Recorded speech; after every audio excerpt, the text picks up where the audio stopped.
let's go talk about the greatest moments in motorsports I don't even know what he's history. got on tap here, Kyron. What do you got? So let's just go ahead and put this couple things on the board. The top, Miracle on Ice, 1980 Winter Olympics, U.S. beating Russia. And then this year, it was pretty good. I would say that that's probably in the top 5, but nothing was more on the heels of the Cold War, Mother Russia. We took it to them at their own game. Tiger Woods 2019 Masters comeback. Oh, tough week to be a Tiger fan. Tiger Woods is the best golfer of all time, worst driver. Just pay somebody to sit in the car. And after you have a couple infusions at the clubhouse, get in the back seat. Take me back.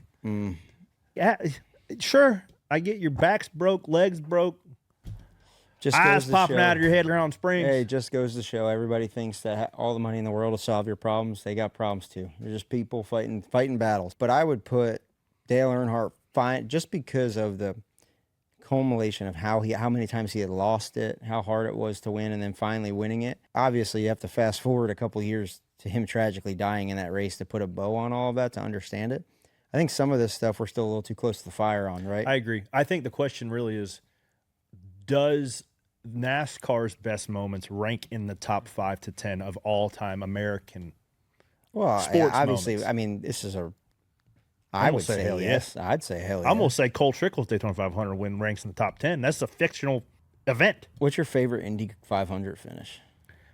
Man, One- it's both heartbreaking. One where J.R. Hildebrand J.R. drives in the Hildebrand. fence off a 4, bro. God. Well, the thing that was heartbreaking about that is that Hildebrand in the National Guard car wrecked coming to the line, and then runs Junior out in of the gas National Guard on the car. last lap in the Coke 600. I remember coming home that night, and George Madecki, shout out Australian George, had jumped up because he thought Junior was going to win the race and punched the ceiling light and blew it out of our house. So what happened there? George thought Junior was going to win. Harvick won that race. In the black Budweiser The car. closer.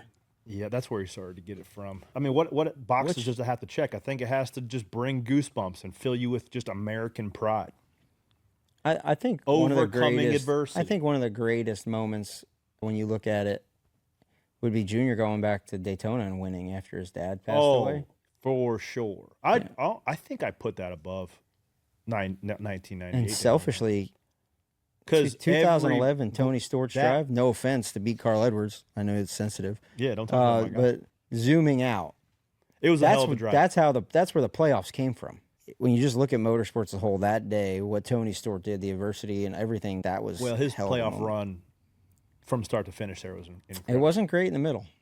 Sure, started off good, Started off good. sucked in the middle, ended up pretty good. Oh, I mean, the Ricky Craven, Kurt Busch, Finish, yeah. bouncing off each other.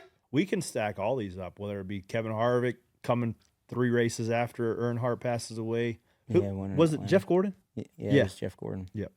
And then when Carl won his first race, beating Harvick or beating Jimmy Johnson at Atlanta. But I don't know. There needs to be more storylines involved. Yeah. Then that's what builds it, right? The reason that the Miracle on Ice was so important was because Russia was so great. Right. Anyway, America didn't have a chance, right? Everybody loved an underdog story. The reason that Dale Earnhardt winning Daytona was so great was because he had lost it so many times in so many different ways, and he was the intimidator, the guy that dominated the sport. Dale Jr. coming back 5 months later, same spot where his old man passed away, winning the race. Yeah, that's Tweet us what you think. Tweet Ryan what you think. What's your tweet Corey too. Someone will see it. Tweet them what your favorite moments are too.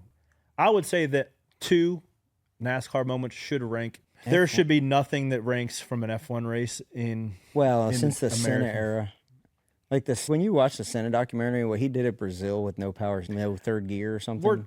Yeah, I think I gravitate naturally to American sports moments than global sports moments. Right, you can go appreciate Ayrton Senna's drive with no power steering, bloody hand from the shifter when the shifter knob falls off.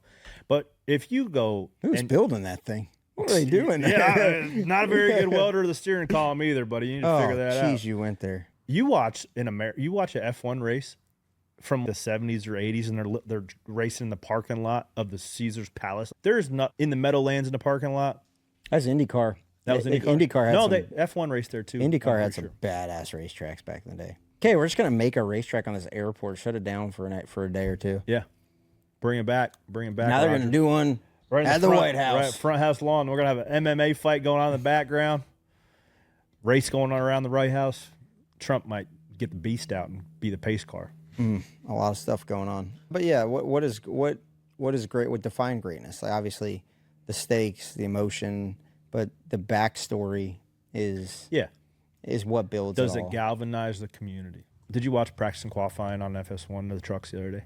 I watched your qualifying lap and then I shut it back off because I was you're hanging out in my favorite spot at Wrightsville. I was about busted his ass. All right, I'm out of here. Yeah, cool. Glad he's okay. So they interviewed me before qualifying. It's raining a little bit. I was thinking about this on the way down to Rockingham because people have been, oh man, I love the mustache. And it's just mustaches are back on live television. I said, Josh, a man doesn't grow a mustache. A man grows into a mustache. And if you don't have a mustache, you won't understand that. Well, But I am growing into this mustache more than this mustache is growing on me. well, that could be a great American That's an moment. American comeback story. That if I've ever is heard one. a great. Do you agree with that? American moment. Kyron has a bushy mustache. For those that have not seen him. As long as you're actually blue collar. Oh, so you like finance bro can't have a mustache? Is there a coffee order to where if you order a certain coffee, you have to shave your mustache Flat on white. a flat white? Anything with not dairy milk. You get an almond milk latte, you're out. I showed up at Penske probably 2015, and our pit coach, Brian Holland, hockey guy. I show up with a mustache, and he's the typical hockey guy. He's a lot of responsibility that goes into wearing that mustache, Ryan. Better be great today. So I did 2 stops. We usually 6 or 7 stops in practice, so my second stop was not good. Brian was, everybody hold on. Brian, come with me. Walks me to his office. He says, there's a certain responsibility that goes with wearing that mustache. You're not upholding it. Opens his desk drawer, pulls out a razor, hands it to me, goes, go to the bathroom and shave it, then come back to practice. Made me shave my mustache in the middle of practice because I sucked on a pit stop. So if you're going to wear that, you better be great. You're not being great. Shave it off right now. With great upper lip hair comes great responsibility. That's it.